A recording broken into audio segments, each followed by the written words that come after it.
Welcome to Can You Dig It? I am the Beatlemeister, master of the Beatleverse, and in this episode, we are going to rank the Beatles album covers. Let's do it. Number 13, Yellow Submarine. Poor Yellow Submarine. It was last on my Beatles album rankings, and it's last here on my Beatles album cover rankings. The cover art, designed by Heinz Edelman, looks to me like a first draft that was quickly approved by the Apple suits. Yellow Submarine, the movie, is very strong visually. There must have been something from the film that could have worked as the album cover. Instead, we get a rather uninspired collage of characters surrounded by a lot of negative space. Number 12, Magical Mystery Tour. An album cover so busy and yellow it completely stood out in the album racks at record stores. Proof of this is seen in Stanley Kubrick's Clockwork Orange, where the album is featured in a scene. It's in the background, and yet the album's yellowness commands attention. The original cover of the Magical Mystery Tour EP is incorporated into the front cover, shrunk down and surrounded by all that yellow and text, announcing all the song titles on the album. Had the original EP cover been used for the album, it might have been higher on this list, even with the Beatles dressed as furries. Number 11, Please Please Me. Iconic photo of the super happy Beatles, brilliantly reproduced in 1969 as the planned cover for the Get Back project, bookending the Beatles' career and fashion. Both photos work perfectly on the red and blue compilations. However, the biggest problem with the Please Please Me cover is all the text, a design and marketing leftover of the previous decades. It clutters the photo and dates the cover.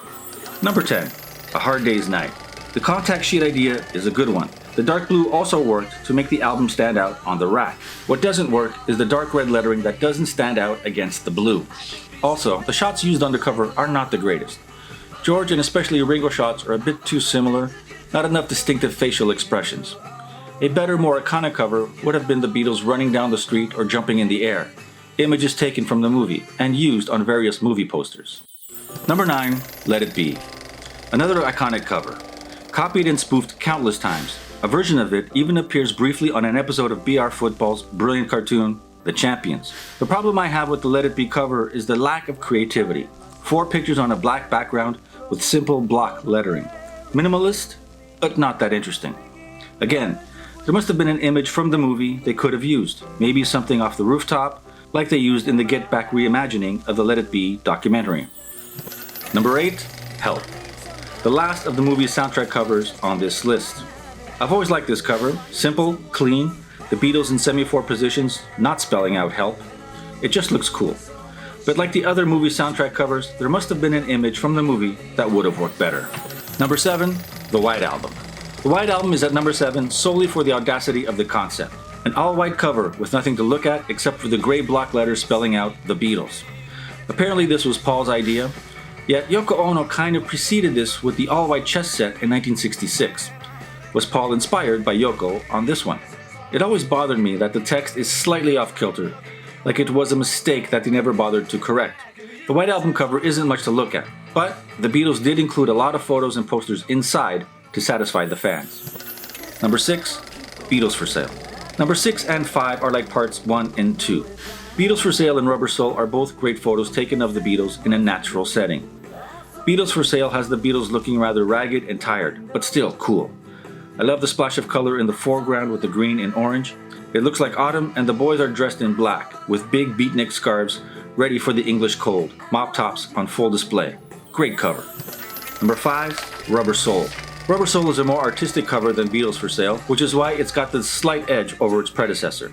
The warping of the image, giving the Beatles elongated faces, works as a taste of psychedelia to come, as does the text design in the upper left-hand corner. The cover also has an air of folk influence, with muted colors, serious faces, and cool brown suede jackets. The Beatles' mop tops are longer than ever, and George, John, and Ringo's hair almost look like wigs, perfectly placed on their heads. George, Ringo, and Paul are looking to the left, while John is staring directly into the camera.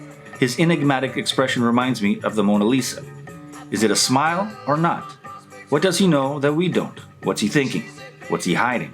Also interesting is that John is the odd man out in this photo and not Paul, which throws a Spaniard in the works of the Paul is dead theory. Then again, Rubber Soul was recorded in 1965 and Paul didn't die until 1966. Number 4, Revolver. A great cover, designed by old Beatles friend Klaus Voormann. Loved this cover as a kid. The artwork and photo collage made for hours of exploration while listening to the album. The brilliant documentary, The Complete Beatles, also had a fantastic sequence of camera work and editing set to the music of Tomorrow Never Knows, giving the album cover a psychedelic makeover, even though it was black and white, devoid of splashy colors. Looking at it now, however, I think the cover would have been better off without the photo collage, which just clutters up the fantastic artwork. What is cool though is Klaus Voormann's self-insert. Take a good look at the album cover, see if you can find it. Number 3. With the Beatles.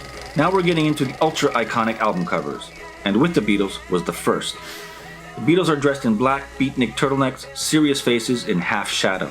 Inside the cover, you'll find an album that is prime Beatlemania super pop, full of youth and energy and nothing but fun. Yet the cover is serious and artistic, foreshadowing Beatles for Sale and Rubber Soul. With the Beatles is another cover that has been endlessly copied and spoofed, and for good reason. Brilliant cover. Even if John does look a little fat-headed and his hair a tad too cropped, you can actually see Beatles' ears in the cover, which is positively shocking. Number 2. Sgt. Pepper's Lonely Hearts Club Band. Long considered the most influential and iconic of all album covers by any band, Sgt. Pepper's really does live up to the hype. It's not just a photo, and it's not just a picture collage. It's an expensive artistic statement that soon became inspiration for many 60s bands, as well as a pretentious cliche for psychedelic album covers and rock and roll in general. The cover is an actual photo of the Beatles in Sgt. Pepper uniforms, surrounded by life-sized cutouts and wax statues of earlier versions of themselves. Everything you see is real. There was no post-photo Photoshop type trickery going on here.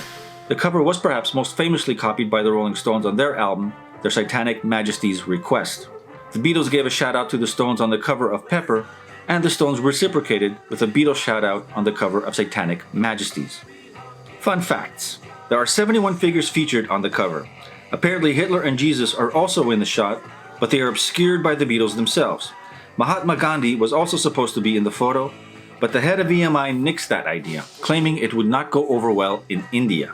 Another fun fact is that there are more than 4 Beatles on the cover, not including the wax Beatles. There is a 5th Beatle, an actual 5th Beatle. Try and find them if you can. And number 1, Abbey Road. To me, this is the greatest picture ever taken in the history of rock and roll. The photo is so perfect, it's hard to believe it wasn't rehearsed and that Ian McMillan, the photographer, only had time to take 6 photos in a span of 10 minutes. The shot on the cover is photo number 5, the only perfect shot with all 4 Beatles in perfect lockstep. Paul, of course, is the odd man out, leading with his right leg instead of his left. He's also barefooted and holding a cigarette. Paul is dead theorists went mad over this cover. Even though I am the Beatlemeister, master of the Beatleverse, I own almost no Beatles memorabilia. The only Beatles t-shirt I own is the Abbey Road cover given to me by my daughter as a birthday present. So there you go, the Beatles album covers rant. To recap, number 13, Yellow Submarine. Number 12, Magical Mystery Tour. Number 11, Please Please Me. Number 10, A Hard Day's Night. Number 9, Let It Be. Number 8, Help. Number 7, The White Album. Number 6, Beatles for Sale. Number 5, Rubber Soul. Number 4, Revolver. Number 3, With the Beatles. Number 2, Sgt. Pepper's Lonely Hearts Club Band. And number 1, Abbey Road. So there you have it, the Beatles album covers ranked. Let me know what your rankings are in the comments below. Thank you for tuning into the Beatleverse. I am the Beatlemeister. If you like, please like and subscribe. Can you dig it?